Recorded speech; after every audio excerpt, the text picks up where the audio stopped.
जब मंदिर पे घुस जाता है तो वहाँ पिटाई लगती है, जब शादी में घोड़ी चढ़ता है तो पिटाई लगती है। तो हिंदू कैसे है ये? आरएसएस बीजेपी वाले लोग कहते हैं ना कि मुसलमान पाकिस्तान भेज देंगे।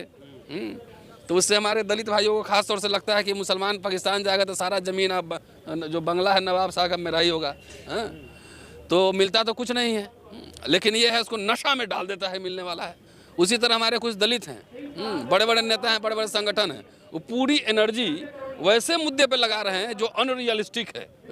विदेश भेज देंगे ब्राह्मण को, तो यूरेशिया भेज देंगे, हम मूल निवासी हैं। ये सब लोग जो है आरएसएस का बी टीम है, जो है आप सेकेंडरी बना दे रहे हो। और दलितों को आप जो है ना ऐसे अनरियलिस्टिक ख्वाब दिखा रहे हो कि संसद के गुंबद पे चढ़ के एकदम नीला झंडा फहरा देना है। कैसे फहराओगे? हवा में खाली कहते हो कि रोज भारत बंद कर रहे हैं, हर 2 महीना में भारत बंद कर रहे हैं। 4 एक मोहल्ला तो बंद नहीं करा सकते यार, रियल वर्ल्ड में आओ। इतने अपर कास्ट के लोग जाते हैं माइनॉरिटी के खिलाफ वायलेंस करने, ये सवाल है ना। तो ऐसे लोग जो बी टीम की तरह काम कर रहे हैं, और जो ये दोनों एक सिक्का के 2 पहलू हैं कि आपको किसी को पाकिस्तान भेजना और किसी को यूरेशिया भेजना, तो दोनों में भेजना ही हुआ। तो पासपोर्ट उसमें बनवाना पड़ेगा, फिर बात करना पड़ेगा पाकिस्तान से भी, अफगानिस्तान से भी। तो ये दोनों एक ही सिक्के के पहलू हैं जो रियल मुद्दे से आपको भटका कर पाकिस्तान और यूरेशिया की बात करता है, समझ गए? उसका दलित एडिशन है ये।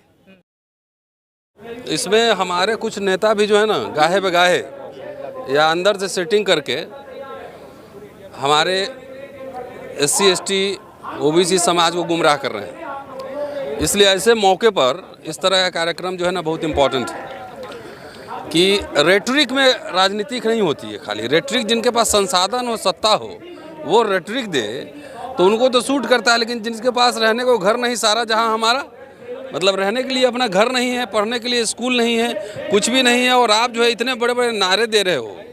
जो बेसिक बात है कि जो कॉन्स्टिट्यूशन बना, भाई अगर उसी समय सब कुछ ब्राह्मणवादी होता तो डॉक्टर अंबेडकर जब कॉन्स्टिट्यूएंट असेंबली में गए थे तो सीधे संविधान क्यों बनता? मनुस्मृति ही लागू हो जाना चाहिए था ना। तो संविधान बनाएगा, उसमें इतने लर्नेड पढ़े लिखे लोग थे, बहुत सारे जो कॉन्स्टिट्यूशनल बॉडीज़ हैं, उसको इस उम्मीद पर छोड़ दिया गया कि हमारे जो भावी पीढ़ियां होंगी, है ना, कैसे लोग होंगे, क्या करेंगे, इसकी मैं कैसे अभी भविष्यवाणी कर सकता हूं कि भावी पीढ़ियां विजडम पे छोड़ा गया था।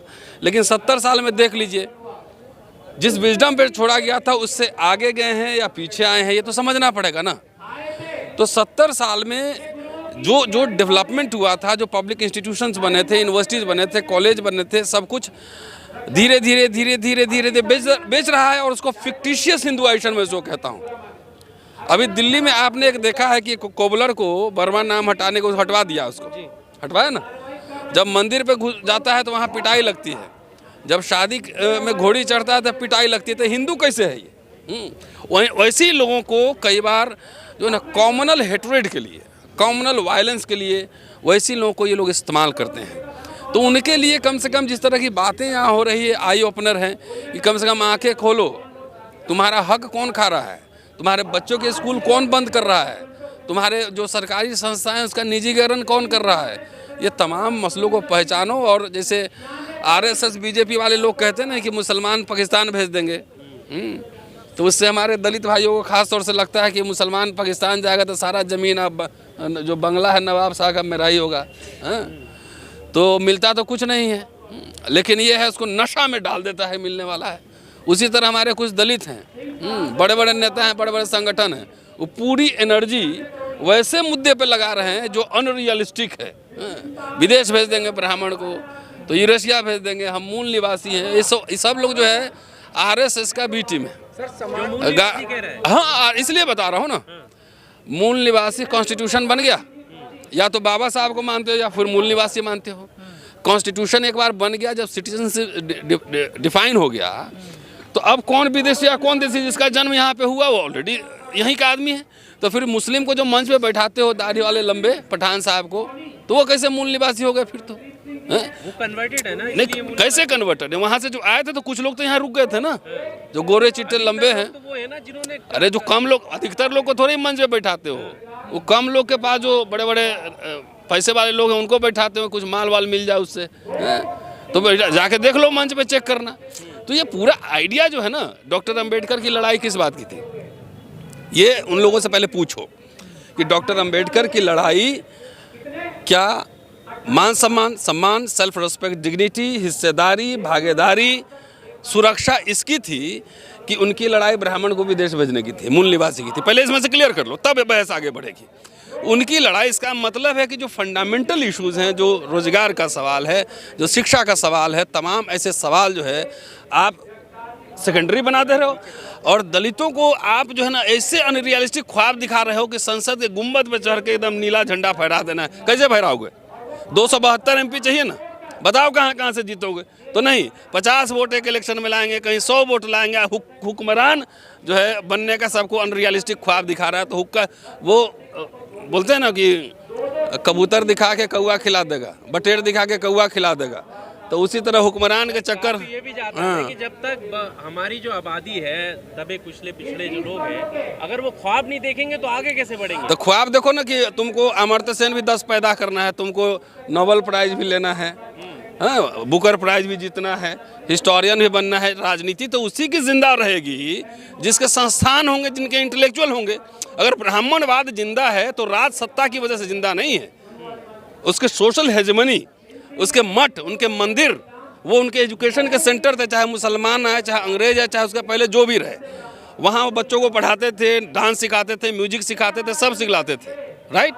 क्यों इंस्टीट्यूशंस में राजनीति जिंदा होती है। आरएसएस के लीडर सरस्वती शिशु मंदिर में पैदा होते हैं, इलेक्शन में तो खाली फल काटा जाता है। तो बगैर स्कूल कॉलेज में बात किए हुए, बगैर अखबार पे, बगैर मीडिया के, बगैर किसी चीज़ के, बगैर इंटेलेक्चुअल के, बगैर रिसर्चर के सबको हुक्मरान बनाने 545 ही बनाओगे ना कि सबके। बाकी के लिए क्या आर्थिक मुक्ति के क्या दस्तावेज हैं, मैनिफेस्टो हैं, सामाजिक मुक्ति के क्या दस्तावेज हैं, मैनिफेस्टो हैं, सांस्कृतिक मुक्ति के दस्तावेज हैं, ये खाली नारा और भाषण है। तो ऐसे लोगों से समाज को एंटीडोट बोलते हैं ना, दवा देना पड़ता है, जो इतने साल से झूठ मूठ के नशा में रखा हुआ है। अरे रियल वर्ल्ड में आओ, डॉक्टर अंबेडकर से सीखो। वो प्रेशर बिल्डअप करते थे अंग्रेजों पर, डिस्काउंट लेते थे अपने लोगों के लिए, कांग्रेस से लड़ते थे, प्रेशर बिल्डअप करते थे, डिस्काउंट लेते थे। आई हुक्मरान बना रहा है सबको, पार्लियामेंट के गुंबद पे चढ़ा रहा है, तब तक पता लगा कि जो भी मिला था वो बेच दिया। क्या अपने लोग ही नशा में रख रहे हैं क्या? नशा में रख रहे हैं ना, उसी को ठीक करने की अभी तैयारी चल रही है। रियल बात है कि बच्चों को अंग्रेजी में पढ़ा रहे हो कि नहीं, पहले ये बताओ। तो ये सब कुछ नहीं है। अरे 505 मान लो 4,000 MLA बन जाएगा तो सब तो तुम जीत नहीं पाओगे। शेड्यूल कास्ट, शेड्यूल ट्राइब को मिला दो, जब तक ओबीसी से कॉम्बिनेशन नहीं बैठेगा कितना MP जीतेगा बताओ मुझे, बताओ। हवा में खाली कहते हो कि रोज भारत बंद कर रहे हैं, हर 2 महीना में भारत बंद कर रहे हैं। 4 एक मोहल्ला तो बंद नहीं करा सकते यार। रियल वर्ल्ड में आओ, नहीं करा सकते हो, कह दो भारत बंद कर देना है। भारत बंद तो आज कांग्रेस पार्टी भी ना कर सकती है, ये हालत है इस देश में। तो इसलिए सीधा समझना है, आरएसएस बीजेपी कहती है कि 70 साल क्या हुआ। अगर दलित भी ये कहना शुरू कर दे कि 70 साल क्या हुआ, तो इसको तो थोड़ा सा इंजेक्शन मारना पड़ेगा ना। 70 साल में हुआ कि कोट टाई पहने घूम रहे हो बहुत सारे लोग। सब तो वाइस चांसलर नहीं बन सकते, कुछ तो बन सकते हैं। ब्राह्मण में तो सब वाइस चांसलर नहीं होंगे, लेकिन कुछ तो हैं। तो जो हैं उसी में भागीदारी की बात करो ना भाई। तो ये सब एजेंडा पे नहीं है। ये सब हुक्का रामों ने जो है इंजेक्शन दे दे के सबको, ये सब एकदम पार्लियामेंट में, विधानसभा में कूद जाना है। अरे सब नहीं जा सकता है भाई, बी प्रैग्मेटिक, बी प्रैक्टिकल। तो इस तरह से आप वही आदमी, कितने अपर कास्ट के लोग जाते हैं माइनॉरिटी के खिलाफ वायलेंस करना, ये सवाल है ना। तो ऐसे लोग जो बी टीम की तरह काम कर रहे हैं, और जो ये दोनों एक सिक्का के 2 पहलू हैं कि आपको किसी को पाकिस्तान भेजना और किसी को यूरेशिया भेजना, तो दोनों में भेजना ही हुआ। तो पासपोर्ट उसमें बनवाना पड़ेगा, फिर बात करना पड़ेगा पाकिस्तान से भी, अफगानिस्तान से भी। तो ये दोनों एक ही सिक्के के पहलू हैं जो रियल मुद्दे से आपको भटका कर पाकिस्तान और यूरेशिया की बात करता है, समझ गए। उसका दलित एडिशन है ये, रियल मुद्दा है जो सड़क पर लड़ रहे हैं। आज तक बताइए, अगर निजीकरण हो रहा है तो मैं पॉलिटिकल पार्टी से भी सवाल करता हूं ना कि कितने दिन जाके पार्लियामेंट घेरे हो, समाज जागृत कर रहे हैं या कौन सा समाज जागृत कर रहे हो? तुम लोग जितना यूट्यूबर 5 साल में जितना जागृत किया उतना तो इतने मिल कर ना किए होगे, बाबा साहब के बाद, काशी राम जी के बाद। एम आई राइट और रॉन्ग? 5 इंटेलेक्चुअल दिल्ली में बैठ के यूट्यूबर सब जो है जितने लोगों को कनेक्ट कर दिया, ग्लोबली कह रहा हूँ, इसमें से कोई इंग्लैंड या कनाडा चंदा मांगने नहीं जाता है, लेकिन लोग सुनते हैं। बहुत सारे लोग इंग्लैंड, ऑस्ट्रेलिया कनाडा जाते हैं, चंदा मांगने जाते हैं। तो ये असेसमेंट नहीं होगा। आप लोगों को कभी बुला के चाय पिलाता है, खाना खिलाता है कभी? बोला समाज मिशन चला रहे हैं, एकदम 40 साल से चला रहे हैं, समाज जागृत करना है। आप लोगों के घर में किसी के गया है कोई लिटरेचर लेके जागृत करने वाला? पर दोनों विचारधारा में, जैसे आपने कहा कि वो ब्राह्मणवादी विचारधारा है जो पाकिस्तान भेजने की बात करती है, हाँ। और इधर दलितों की ब्राह्मण उसका दलित एडिशन है एडिशन है। हाँ, दलित एडिशन। जिस तरह से वो अपना जो दायित्व हर जगह दिखा रहे हैं, मतलब चाहे वो एजुकेशन सेक्टर में, अलग अलग सेक्टर में उनका रिप्रेजेंटेशन है, इधर क्या कमजोरी आई है? क्या इनके विंग कमजोर हैं, इनकी पार्टियां कमजोर हैं, इनके नेता कमजोर हैं? कौन इसके पीछे जिम्मेदार है जो यहाँ पर? इनके पास सिर्फ नारे हैं।